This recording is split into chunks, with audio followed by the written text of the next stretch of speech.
20 ইনিংসের পর সেঞ্চুরির দেখা পেলেন নাজমুল হোসেন শান্ত।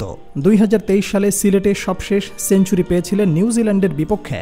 এই ম্যাচের আগে তার ওপেনিংয়ে নামা নিয়েও কথা হচ্ছিল, কিন্তু 4 নম্বর পজিশনে আগে 5 সেঞ্চুরি পাওয়া শান্ত আজও নিজের সেরা পজিশনে এসেছিলেন ব্যাটিংয়ে।